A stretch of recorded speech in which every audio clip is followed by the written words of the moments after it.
Tixi Toby. Relato real. Creepypasta de terror. Prólogo. En los pueblos de carretera, las historias no mueren. Se pudren lento, como el agua estancada en las cunetas. Y de vez en cuando, sueltan una burbuja de gas que hace toser a los viejos en la gasolinera. Aquí, al norte, donde los pinos levantan un techo áspero y el viento suena como un galope lejano, hay una historia que no aprendimos en la escuela ni en misa. La aprendimos con el rabillo del ojo, mirando por encima del hombro. Si escuchas metal chocando a ritmo irregular en la noche, no corras. ¿Ya para qué? Ese sonido, clac, clac, clac, clac, es más antiguo que nuestra prudencia y más joven que nuestros pecados. A veces lo trae el aire sin luna desde el pinar. A veces sube por las escaleras de madera de las casas viejas. Y otras parecen nacer dentro de uno, justo detrás del esternón. Hay quien dice que es el choque de dos hachas pequeñas, recién afiladas. Hay quien asegura que es una risa nerviosa escondida en la garganta de un adolescente que ya no es adolescente, no de la forma en que nos enseñaron la palabra. Lo cuentan en el bar de Bill, en la cola del súper, en la reunión de padres a la que nadie quiere ir. Tixi Toby. El apodo navega suave, como una hoja seca, pero tiene filos. Los veteranos evitan pronunciarlo. Las madres se tocan la medalla del cuello. Los chicos fingen valentía y suben el volumen de la música. Ninguno mira hacia el bosque cuando cae la tarde. Esa es la clase de educación que sí nos dimos. La primera vez que yo oí el clac, venía de la línea de árboles que empieza justo detrás de la vieja casa de los Rogers. Era invierno. Todo olía a leña húmeda y a ropa que se seca mal. Recuerdo haber pensado que el sonido tenía un ritmo propio, no el de una máquina, sino el de una persona. Y aunque no vi a nadie, tuve la certeza, la clase de certeza baja y pesada que te toma de la nuca, de que allí había un chico mirando con los ojos muy abiertos, un chico con tics, un chico con algo más adherido a la sombra. A los pueblos pequeños les encantan los finales claros. Esta historia no tiene uno. Tiene principios. Uno en una sala de estar con una tele parpadeante, otro en la curva del molino, otro en el consultorio de un médico que no sabía qué decirle a un niño que no puede dejar de moverse. Y sobre todo, uno en el bosque, donde la noche hace taller con nuestras culpas. Por eso, si vas a seguir leyendo, te conviene cerrar la cortina, bajar la voz y dejar que se te acostumbren los ojos, porque hay cosas que solo se ven cuando uno decide dejar de parpadear. Infancia. A Tobias Erin Rogers no lo trajo una maldición. Lo trajo un martes con olor a desinfectante y lámparas frías. Cuando lo pusieron sobre el pecho de Connie, ya movía la boca como si buscara una palabra y no la encontrara. Los años vendrían con nombres técnicos: síndrome de Tourette, trastorno de tics, comorbilidades, palabras largas que prometían explicaciones y traían folletos fotocopiados. Pero el resumen era sencillo. El cuerpo de Toby hablaba por su cuenta. A los 6, el primer médico serio, un hombre de manos suaves y sonrisa de foto, les dijo que no era culpa de nadie, que había medicamentos, terapia, rutina. Connie asentía con la ferocidad quieta con la que asienten las madres que huelen a jabón y café recalentado. Aiden, el padre, empezó a asentir también, pero temprano se cansó de mover la cabeza y prefirió mover la botella. El chico se curará cuando aprenda a parar, dijo una vez, golpeando el borde de la mesa con la hebilla del cinturón. Ese sonido quedó flotando en la casa mucho más de lo que duró el golpe. La escuela fue otra cosa. En la escuela los nombres no sirven. Lo que sirve es el espectáculo. Toby parpadeaba más de la cuenta, se sacudía el cuello. Un gruñido se le escapaba como una goma que se suelta sola. Bastó una semana para que apareciera el apodo. Tixi. 2 para la versión completa. Tixi, Toby. Se lo pegaban con cinta en la espalda. Se lo gritaban desde el otro lado del pasillo. Lo canturreaban como rima. Él trabajaba en respirar despacio, en contar baldosas, en replegarse como un caracol viejo.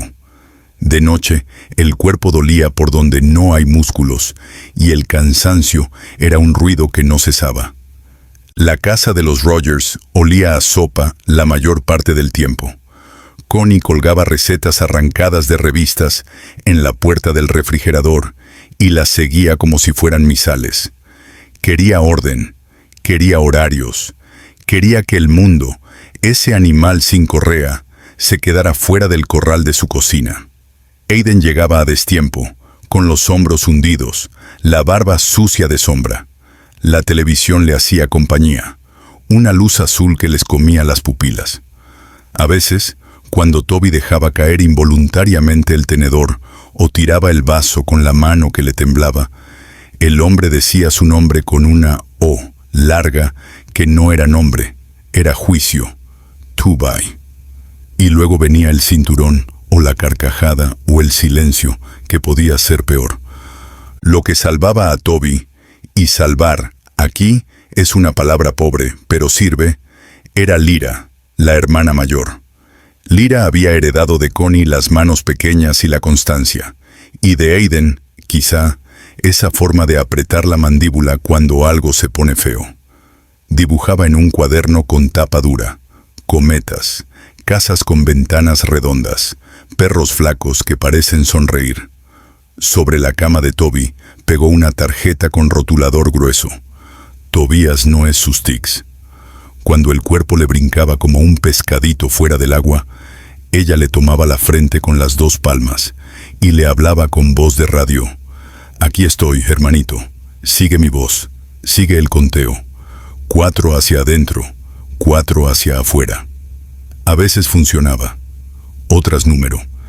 En esas otras, Lyra se quedaba igual, sentada a su lado, hasta que la cama dejaba de ser un bote. Hubo un día en el que un niño grande del bus escolar le pegó un chicle en el pelo a Toby y dijeron, cantando, que esa era su medalla. Lyra lo esperaba en la esquina con los brazos cruzados y la mirada de un juez cansado. Lo llevó al baño de la tienda, cerró el pestillo y sacó un frasquito de aceite que olía a menta.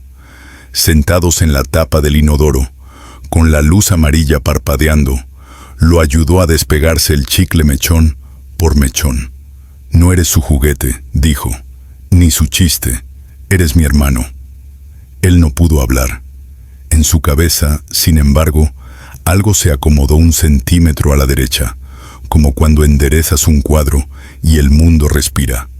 Los doctores iban cambiando y el bosque, detrás de la casa, no. Estaba ahí, una franja oscura de pinos cerrados, troncos altos con piel de papel lija. A Connie no le gustaba que los niños fueran allí. Decía que los mosquitos traían cosas y que los hombres que se esconden no buscan mariposas. Pero Lyra, que a veces desobedecía elegantemente, lo llevaba hasta el borde en las tardes de verano para ver cómo la luz se deshacía en hilachas entre las ramas. Le enseñó a escuchar los sonidos. El crujido seco es rama muerta. El blando, animal pequeño. Si oyes 2 crujidos iguales, puede ser tu propio corazón. El bosque no es malo, dijo una vez, solo es más grande que nosotros. Pero el bosque tiene memoria, y no da nada sin llevarse el doble. Cuando Toby cumplió 9, ya había aprendido a imitar la normalidad lo suficiente como para pasar desapercibido media mañana. Después empezaba el cansancio. La maestra, una mujer dulce con el cuello lleno de pañoletas, le puso una silla cerca de la puerta para que pudiera salir a respirar cuando necesitara. Aiden dijo que eso lo malcría. Connie dijo que al diablo con eso. Aquella noche el cinturón no sonó. La hebilla, sí. No lo mires, pidió Connie con la voz hecha hilachas. En los cumplidos de la parroquia y en la cola de la carnicería, Toby aprendió otra lección. A la gente buena se le olvida hacerlo cuando tiene prisa. Un empujón, un perdón que no pide nada, un pobrecito que sabe a vinagre. Él hubiese preferido el insulto limpio. Lo que le dolía eran las manos que se apartaban como si tuviera corriente. El primer invierno largo llegó con dos cosas nuevas: medicamentos que le dejaban la lengua seca y sueños en los que el techo se estiraba hacia arriba como una goma. En esos sueños, la casa era alta, demasiado alta, y en el lugar donde debería haber una lámpara, había una mancha más oscura que la oscuridad. Se despertaba con la garganta haciendo ese ruido áspero que a veces se le escapaba frente a todos. Connie lo abrazaba fuerte, bien, como si quisiera cerrarle las costuras. Lo de Aiden empeoró cuando Lyra empezó a hablar de irse a la universidad. La chica sueña con cometas, decía él, y la palabra sueña le salía torcida, mojada en alcohol. Toby observaba, aprendiendo sin querer, el catálogo de sonidos de la violencia. La botella contra el borde de la mesa, el resoplido de toro cansado, la carcajada que no viene de la boca, sino de los dientes. Lyra le guiñaba un ojo al pasar por su lado, y ese gesto, pequeño, absurdo, mantenía el techo en su sitio. En el consultorio del doctor número 3, con pósters del cerebro y un móvil de plástico colgando del techo, le hablaron a Connie de hábitos compensatorios, bandas elásticas en la muñeca, ejercicios de respiración, una libreta para anotar los disparadores. Toby miró el móvil girar, girar, girar, y pensó que esa era su cabeza, un objeto suspendido que no escogió colgar. A la salida, cruzaron por la tienda del pueblo. Lyra le compró un par de gafas protectoras color ámbar para las manualidades. «Te quedan de película», dijo riéndose.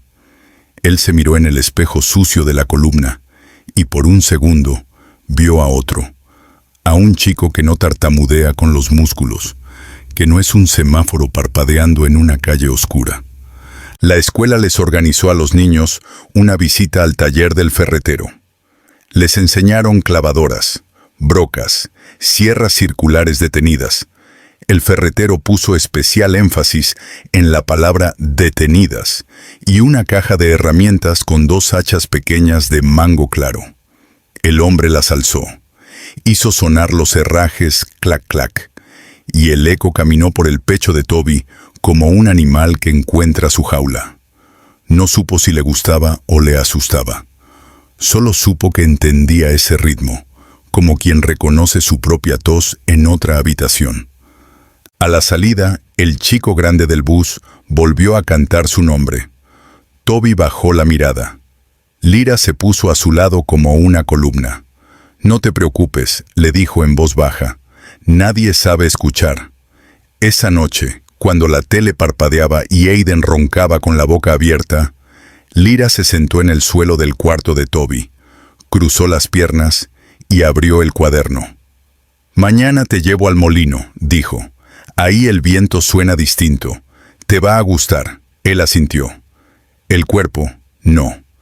El cuello se sacudió 2 veces, un latigazo corto, y Lyra, con su paciencia de relojero, esperó a que el tic se fuera para ver el asentimiento verdadero, no la señal fantasma. Hubo pequeñas ventanas de paz. Una tarde de otoño, en la que el cielo se puso color durazno, y los pinos parecían haber soltado la respiración. Una mañana de sábado, con pan tostado y mantequilla que no recuerda a nada malo. Pero las ventanas, ya lo sabes, no están para quedarse abiertas. Y por los marcos, si uno se fija, siempre entra aire de algún sitio que no figura en el plano. Cuando la curva del molino decidió cobrar su peaje, todo cambió de tamaño. La casa se achicó en algunos cuartos.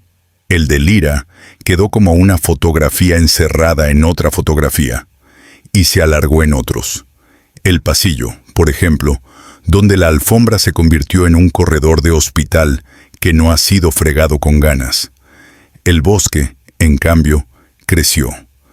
A Toby le parecía que los pinos se habían acercado 2 pasos a la casa, como visitantes indecorosos que avanzan mientras uno parpadea. Y los sonidos se afilaron. La hebilla del cinturón aprendió a decir su nombre. La tele sin volumen decía cosas peores que con volumen. La sopa hirviendo parecía respirar, soplar, aguardarlo.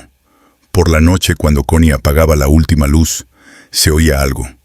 Al principio era aire colándose por la ventana mal calzada. Luego fue otra cosa. Un golpeteo suave, irregular, de metal con metal, allá afuera. Clac, clac, clac, clac. Podía ser el ferretero guardando herramientas tarde. Podía ser un columpio viejo golpeando una barra. Podía ser muchas cosas. El cuerpo de Toby, sin consultarlo, decidió que era una sola.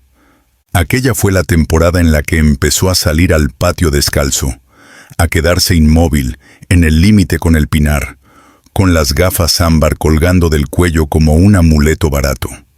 La hierba le entumecía los pies, y en la lengua la saliva sabía a moneda. Si hubiera estado acompañado, habría dicho que estaba esperando. Pero no lo dijo, porque entonces todavía no había nadie a quien rendirle cuentas. Y sin embargo, algo ya lo miraba. La tragedia de Lyra. El día que Lyra murió, el sol parecía haberse secado en el cielo como una mancha vieja. El aire estaba denso, cargado de polvo y gasolina, y el asfalto desprendía ese olor a caucho caliente que presagia desgracias. Connie había pedido que volvieran temprano de la feria, que no olvidaran traer pan. Aiden no estaba, o estaba en el bar, que era lo mismo, y Lyra tomó las llaves del coche con esa mezcla de nervios y entusiasmo que tienen los adolescentes cuando aún creen que el volante es libertad y no condena. «Vamos, Toby», dijo sonriendo. «Hoy no eres Tichy, eres copiloto». Él asintió, aunque el cuello se le sacudió de lado a lado como un cable eléctrico. Lyra le guiñó el ojo, como siempre hacía para convertir lo involuntario en cómplice. Bajaron las ventanillas, dejaron que el aire cálido entrara como un río invisible, y durante unos minutos parecieron ser solo 2 hermanos, camino a un lugar donde los recuerdos no pesan. La curva del molino siempre había sido una trampa. Los neumáticos chirriaban al tomarla. Los guardarraíles estaban marcados de otros choques. El camión apareció de frente, enorme, como una montaña con ruedas. El chirrido de los frenos no alcanzó a detener el desastre. El golpe fue un rugido de metal desgarrándose, y el coche giró como una peonza rota. Toby apenas alcanzó a ver la cara de Lyra volverse hacia él, los ojos abiertos, la boca queriendo decir algo que nunca dijo. Cuando despertó, estaba en el hospital, con el zumbido de los fluorescentes taladrándole la cabeza. El cuerpo olía a alcohol y sangre seca. Connie lloraba a un lado, encogida sobre una silla de plástico, con la cara entre las manos. Aiden no lloraba.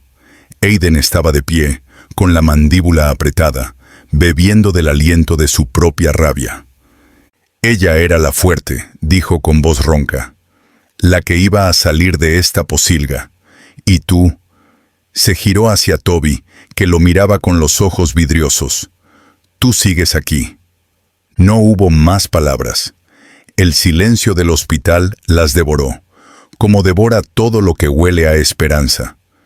El funeral fue bajo una llovizna fría que no lavaba nada. El ataúd descendió lento, arrastrando consigo el aire. Toby escuchó el sonido de la tierra cayendo sobre la madera. Toc, toc, toc. Cada golpe era un tic dentro de su cabeza, una repetición obsesiva. En adelante, cada noche escucharía ese tambor en sus sueños. La casa se volvió inhabitable. El cuarto de Lyra permanecía cerrado, pero de allí parecía escapar un perfume leve, mezcla de pintura acrílica y menta que se resistía a morir. Connie cocinaba compulsivamente, platos que nadie comía, solo para llenar el silencio con el choque de ollas. Aiden bebía más, y su silencio era como un pozo sin fondo. Toby vagaba de un cuarto a otro, con los tics agitándole el cuello y la garganta, con el eco del ataúd golpeando en su cerebro. Los días siguientes se deshicieron en sombras. El colegio siguió su curso, pero las burlas no pararon. Al contrario, ahora lo señalaban como si llevara la muerte pegada en la espalda. «Mira, ahí va el gafe», decían algunos riéndose. «Se le murió la hermana y ni siquiera pudo llorar bien». Toby guardaba esas frases en el pecho, como cuchillas envueltas en trapos. Por las noches se quedaba despierto, mirando la línea de sombra bajo la puerta. Y entonces llegaron las voces. El descenso. Primero fue un susurro, como cuando se mete aire por una ventana mal cerrada. Luego fueron palabras rotas, como trozos de frases recogidos en un sueño. Y después fue una voz clara. «Ven, mira, no estás solo». Toby intentó ignorarla. Se apretaba las manos contra los oídos hasta que los nudillos se ponían blancos. Pero la voz se colaba por dentro, no por fuera. Y con la voz llegaron las imágenes. Lyra en el umbral de su cuarto, sonriéndole con la cabeza ladeada. Pero sus ojos eran pozos negros, y de su boca goteaba tierra húmeda. Empezó a salir al patio de madrugada. El pasto mojado le enfriaba los pies, y el bosque lo llamaba con su respiración de animal dormido. Los troncos altos parecían columnas, sosteniendo un techo invisible. A veces juraba ver una figura allí, entre las ramas, demasiado alta, demasiado recta, demasiado quieta. No tenía rostro, pero Toby sabía que lo miraba. El insomnio lo devoraba. Pasaba las noches sentado en la cama, mirando cómo las sombras cambiaban de forma en las paredes. Aiden lo descubrió una madrugada, y con la voz cargada de whisky lo insultó. «Deja de temblar como un maldito perro, ni siquiera sabes dormir como la gente». Toby no respondió. Un tic le sacudió la cabeza hacia la izquierda, y Aiden soltó una carcajada amarga, esa risa sin humor que corta más que un golpe. En la escuela, los ataques de tics se hicieron más violentos. Una maestra, conmovida, le sugirió dibujar para sacar afuera lo que llevaba dentro. Toby lo intentó, pero lo único que salía eran líneas torcidas que se enroscaban como ramas negras. Alguien le quitó un dibujo y lo pasó de pupitre en pupitre. Cuando lo devolvieron, tenía escrita una palabra en rojo: monstruo. La voz en su cabeza se volvió más insistente. No era ya un murmullo, era un metrónomo que lo guiaba, un tambor en su interior. Algunas noches escuchaba claramente el choque metálico de dos objetos pequeños. Clac, clac, clac, clac. Y ese sonido lo calmaba. El bosque, mientras tanto, parecía acercarse más a la casa. Connie decía que eran imaginaciones, pero Toby lo sabía. Los árboles estaban más cerca, como si avanzaran 1 centímetro cada noche. Un día, en el garaje, encontró las 2 hachas pequeñas que Aiden había comprado para cortar leña. Estaban nuevas, casi brillantes. Toby las levantó, y el choque de los herrajes resonó en sus manos. Clac. El eco viajó por sus brazos hasta clavarse en su pecho. Sintió una claridad extraña, como si al fin todo tuviera sentido. Aquella noche, mientras Connie lloraba en silencio en la cocina y Aiden se dormía frente al televisor, Toby se tumbó en la cama y miró el techo. Las sombras formaban un rostro sin ojos, y la voz, nítida, lo llamó de nuevo. Pronto. La noche del crimen. La casa olía a caldo y a cansancio. Connie removía una olla que llevaba hirviendo demasiado tiempo, como si ese hervor pudiera disolver lo que no se dice. Aiden, en el sofá, dejaba caer la cabeza y la volvía a levantar con el mismo gesto torpe que hacía cuando quería fingir que no estaba borracho. En la pantalla, Un partido sin sonido mostraba hombres corriendo bajo focos demasiado blancos. Toby estaba de pie en el umbral, pegado a la moldura, con los dedos entumecidos. Podía sentir cada imperfección de la pintura bajo las yemas, como si el muro tuviera huellas dactilares. Un tic le sacudió el cuello hacia la izquierda. Otro. El tercero fue más leve. No se notó por fuera, pero por dentro dejó una línea de fuego. «Siéntate, Toby», dijo Connie sin mirarlo, con esa voz que se rompe, pero no se deja oír roto. Él se sentó. Las patas de la silla chirriaron. Aiden abrió un ojo y lo cerró. En la mesa había pan ya duro, vasos con agua que olía a metal, cubiertos que, al chocar, parecían cuchichear. Nadie dijo, «Buen provecho». Nadie dijo nada.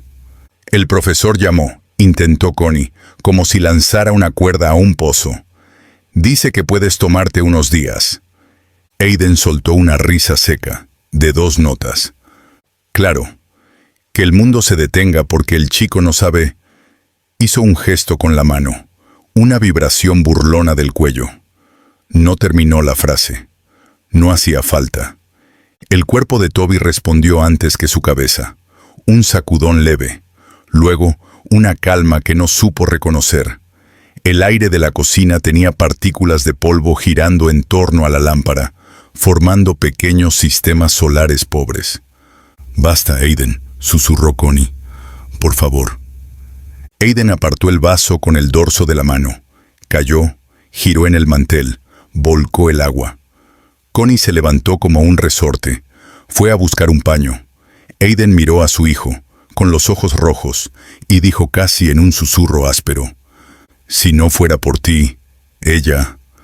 La frase murió ahí, deshaciéndose en alcohol y saliva. El nombre no lo dijo. No hacía falta. Lyra era un bulto de tierra en la garganta de todos. Toby sintió que el suelo se inclinaba 1 grado hacia el garaje. Se levantó. Nadie lo detuvo. El cajón de herramientas se abrió con facilidad. El olor a madera vieja y aceite le golpeó la nariz. Un olor limpio dentro de una vida sucia. Ahí estaban. 2 hachas de mano, nuevas, de mango claro, con herrajes que reflejaban la luz como ojos. Toby las tomó. El peso era perfecto, como si las manos hubieran estado esperando ese peso desde siempre. Hizo chocar los metales con un gesto mínimo. Clac. Esa sí fue una palabra. Regresó al pasillo. El sonido de la televisión era un suspiro de luces. Aiden, de perfil, roncaba con esa cadencia de animal que no sabe que está haciendo ruido. Connie, en la cocina, secaba el mantel, frotando en círculos como si pudiera borrar más que agua. Toby se colocó las gafas ámbar. El mundo cambió de color. Se volvió más nítido, como si la casa estuviera hecha de líneas más gruesas. El tic empujó el cuello a la derecha. La hacha respondió con un leve toque contra la otra. Clac. Entró al salón.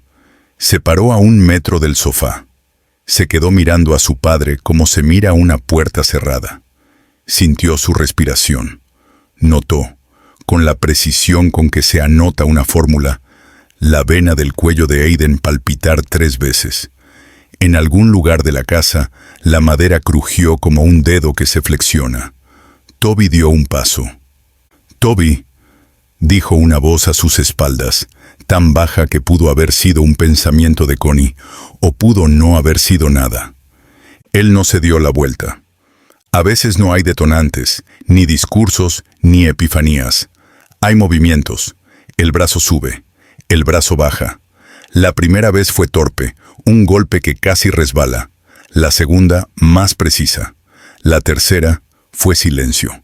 El televisor siguió lanzando flashes azules sobre una pared que ya no estaba viendo nada.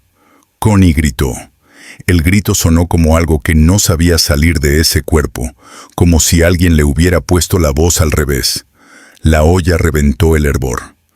Aiden dejó de ser Aiden. Toby retrocedió un paso y sintió que su respiración por fin tenía espacio. Puso una hacha en el suelo con cuidado, como se apoya un instrumento delicado. Clac. Fue a la cocina. Connie tenía las manos en la boca y los ojos tropezando en todos los sitios, menos en uno. «Hijo», dijo, y «hijo» fue un punto final y un principio. Toby tomó la caja de fósforos de encima del refrigerador. Las cerillas eran pequeñas, rojas, animales dormidos. Frotó una. Nació la llama. Había alcohol en la tela del sofá, whisky resumado, promesas derramadas. El fuego viajó con prisa, como si hubiera estado esperando una señal. El calor vino primero como una mano cálida, luego como un empujón. El humo subió en columnas. La alarma no funcionó. «Corre», dijo Connie, y la palabra fue una cuerda fuerte. Salieron por la puerta trasera. El aire de afuera tenía otra densidad. Olía a pino, a tierra húmeda, a noche. Desde el patio, la casa parecía estar siendo devorada por una boca sin dientes, lenta, obstinada. Los vidrios se tiñeron de naranja, luego de negro. Los vecinos empezaron a gritar nombres. Sirenas muy lejos. Toby se quitó las gafas ámbar. Se secó los ojos con el dorso del guante. Se las volvió a poner. Connie le agarró la muñeca. La apretó con una fuerza que le dejó la marca de las uñas. La soltó. Lo miró como se mira a alguien a quien se quiere y no se reconoce. Él no dijo nada. Dio un paso hacia el pinar. «Toby», repitió ella, ahora casi sin voz. Él no miró atrás.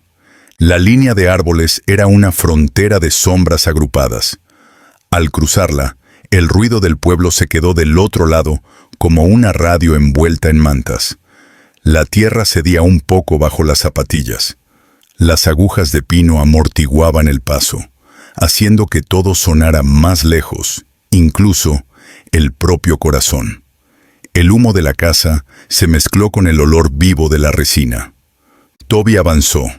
Los tics se le distribuyeron por el cuerpo de otro modo, como una música que de pronto coincide con un metrónomo que nadie ve. Clac. Los mangos golpearon apenas. El bosque respondió con un crujido que no era del todo crujido. Los troncos, más juntos a medida que se internaba, formaban pasillos altos. En algún punto, el suelo se volvió más frío. Un claro se abrió como un ojo. Allí lo esperaba. No caminó hacia él. No apareció saliendo de un tronco. Estaba. Una figura más alta que lo que admite el sentido común, con un traje que no parecía tela, sino noche comprimida. No tenía rostro, y sin embargo, esa ausencia miraba con la precisión de alguien que conoce todos los nombres. A su alrededor, el aire se tensó como cuerda de violín. Toby se detuvo, a 3 pasos.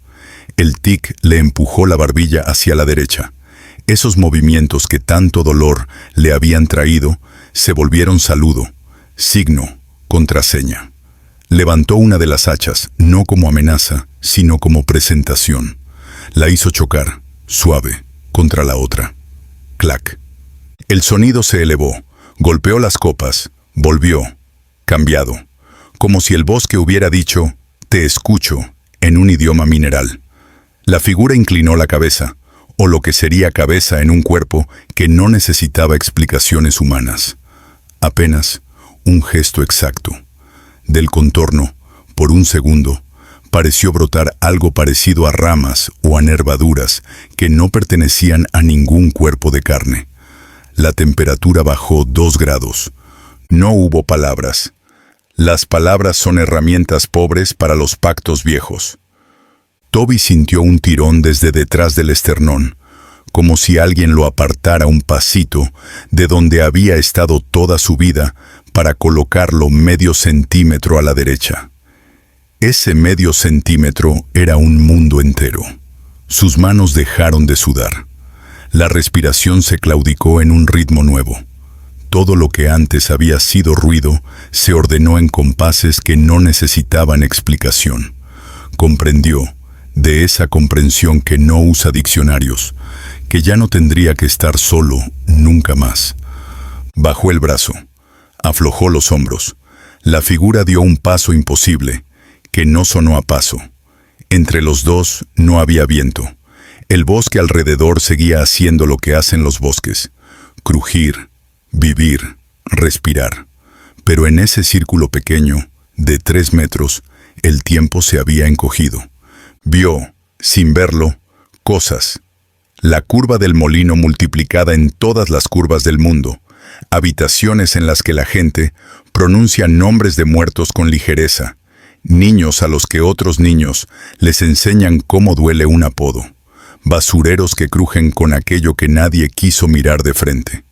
Y encima de todo, una red de líneas tensadas que unían sitios y noches. Donde esas líneas se cruzaban, había calor. Donde había calor, alguien llamaba. Y él, Toby, por primera vez, escuchaba no para obedecer al cuerpo, sino para obedecer a algo más grande que el techo de su casa. La figura se mantuvo quieta. La noche se inclinó. Toby dio un paso adelante. Cuando la distancia fue la exacta, supo que el pacto, si ese nombre sirve, ya estaba hecho. No hacía falta sangre ni firma ni vela. Hacía falta, quizá, algo más simple: disponibilidad. La tenía. Había llegado con ella.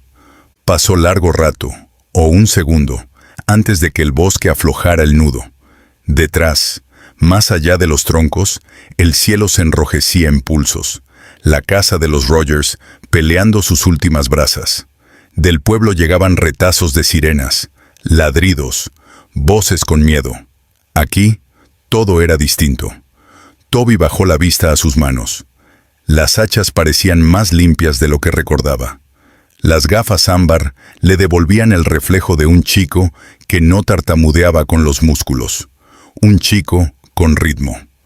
«Estoy», dijo, y su voz, suave, fue tragada por el claro. La figura no necesitaba oírlo. Ya lo sabía. Toby se volvió lentamente, sintiendo el peso nuevo de la noche en los hombros. El bosque le abrió un corredor estrecho, una pasarela de agujas que no pinchaban. Caminó. A cada 10 pasos dejó caer los mangos lo suficiente para escuchar la sílaba de metal. Clac. Era un metrónomo, pero también un faro. Ahí estás. Camina. A lo lejos se oyó el primer crujido grande del techo al colapsar. El humo se extendía ahora como una sábana baja. Cerca del borde se detuvo. Vio, entre las sombras, a 2 vecinos hablando con las manos en la cabeza. Vio a Connie sentada en el bordillo de la acera, con el cuaderno de Lira apretado contra el pecho, la mirada fija en el fuego, como si el fuego fuera a decirle algo. Nadie miraba hacia los pinos. Nadie mira hacia la boca que se los está tragando, no cuando el comedor está en llamas. Toby no dio ni un paso más. El bosque lo sostuvo, una madre gigantesca y fría. Un tic le mordió el músculo del cuello. Respiró hondo. Cerró los ojos detrás del filtro ámbar. Escuchó, como se escucha un sonido que uno sabe que le pertenece, su compás. Respiración, pulso, metal. Cuando los abrió, la figura ya no estaba a la vista, pero su ausencia había dejado un molde exacto en el aire. Las sirenas llegaron, por fin, y la calle se llenó de órdenes y de agua.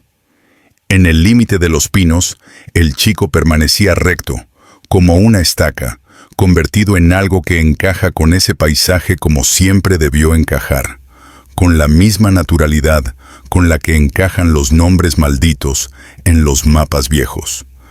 La noche del crimen terminó cuando el techo de la sala se rindió y una columna de chispas subió al cielo como un rebaño que huye. Empezó, al mismo tiempo, otra cosa. En algunos relatos la llaman devenimiento, en otros, servicio, en otros, simplemente, el comienzo de la leyenda. Toby dio la vuelta y se adentró un paso más en el pinar, como quien cierra detrás de sí una puerta que la casa ya no tiene. Las hachas hicieron su pequeño saludo, de metal contra metal. Clac. «Vamos», dijo una voz que no usó palabras, y el bosque, obediente, se movió con él. La leyenda. El incendio de la casa Rogers fue la comidilla del pueblo durante semanas. Los periódicos locales lo resumieron en titulares pobres. Tragedia en los suburbios. Padre fallece en incendio. Nadie habló de Toby. Nadie habló de Connie. A los pueblos pequeños les gusta tapar con tierra lo que huele demasiado fuerte. Pero la tierra, tarde o temprano, filtra. Connie fue vista deambulando entre las cenizas con un cuaderno en los brazos, el de Lyra, intacto de milagro. A veces lo apretaba contra el pecho como si adentro latiera un corazón. A veces hablaba sola, murmurando cosas que nadie alcanzaba a entender. Cuando los vecinos le preguntaban por Toby, ella cerraba la boca con un clic que parecía de cerradura vieja. Lo cierto es que el chico no estaba en el lugar cuando los bomberos entraron. Tampoco estaba entre los curiosos que se amontonaban en la acera, ni en la escuela al día siguiente, ni en la lista de pacientes del hospital. Nadie volvió a verlo, y sin embargo, todos lo veían. Un jugador del equipo de fútbol desapareció 2 noches después, tomando el atajo del arroyo. Dijo a sus amigos que llegaría antes a casa. Nunca llegó. Encontraron su linterna hundida en el barro, todavía encendida. Una mujer aseguró haber visto, desde la ventana de su cocina, a un chico de sudadera rayada parado frente a su jardín. Cuando encendió la luz, no estaba.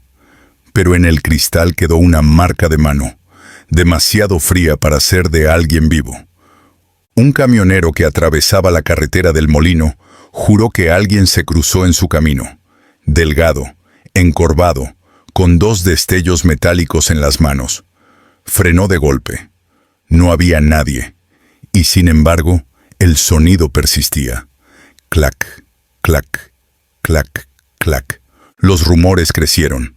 Tixi Toby se convirtió en el hombre del saco de la nueva generación, pero con un detalle macabro. Este monstruo sí tenía nombre y apellido. Era uno de ellos. Era el chico que se sentaba al fondo del aula, el que movía el cuello de forma extraña, el que nadie quiso comprender. Se decía que cazaba a los crueles, a los que se burlaban del débil, a los que usaban nombres de muertos como insultos. Otros afirmaban que no había lógica, que mataba siguiendo un compás secreto, un ritmo que solo él escuchaba.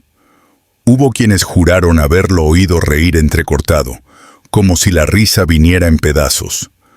Lo cierto es que nadie se atrevía a entrar al bosque de noche.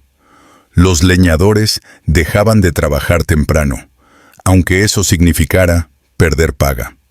Las madres no dejaban a sus hijos jugar en el límite de los pinos. Los viejos repetían un refrán que parecía inventado para la ocasión. El que escucha metal en la oscuridad ya fue encontrado. El bosque, mientras tanto, crecía, o eso parecía. Árboles que antes quedaban lejos de las casas empezaron a sentirse más cerca, como si avanzaran 1 centímetro cada semana. Nadie lo decía en voz alta, porque sonaba ridículo, pero todos lo pensaban. De noche, las calles se volvían más silenciosas, y en medio de ese silencio, un sonido podía helar la sangre más que un grito. Clac, clac. Epílogo. Con los años, la historia de Tixi Toby se deformó, como todas las historias. En las redes aparecieron dibujos de un chico con pasamontañas y gafas naranjas, 2 hachas brillando en la oscuridad.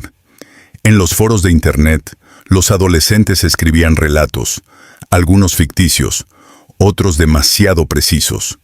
Algunos juraban haberlo visto, otros decían que habían escuchado su nombre susurrado mientras dormían. Pero aquí, en el pueblo, la historia no es entretenimiento. Aquí, la historia es advertencia. Dicen que, si caminas demasiado tarde por la curva del molino, lo verás al borde de la carretera, con la cabeza sacudiéndose en espasmos, los ojos brillando tras el cristal ámbar. No corras. Si corres, corres hacia él. Dicen que, en el bosque, si te quedas lo suficiente, escucharás el choque de metal contra metal. primero lejano, luego más cerca, y cuando ya lo tengas a tu espalda, será tarde para rezar. Dicen que, en las casas donde un padre grita demasiado fuerte, donde un niño llora solo en su cuarto, donde alguien pronuncia el nombre de un muerto sin respeto, él aparece. A veces no hace nada, solo se queda de pie, respirando con dificultad, con la mandíbula apretada, como recordándote que está allí. Otras veces levanta el brazo. No hay reglas, no hay misericordia, solo ritmo. Clac, clac. Si alguna vez escuchas ese sonido detrás de ti, recuerda esto. No es un fantasma, no es un monstruo de cuentos, es un chico roto que se volvió leyenda. Es el eco de un nombre que empezó como burla y terminó como sentencia. Es Tixi Toby, y lo único que hace es encontrar.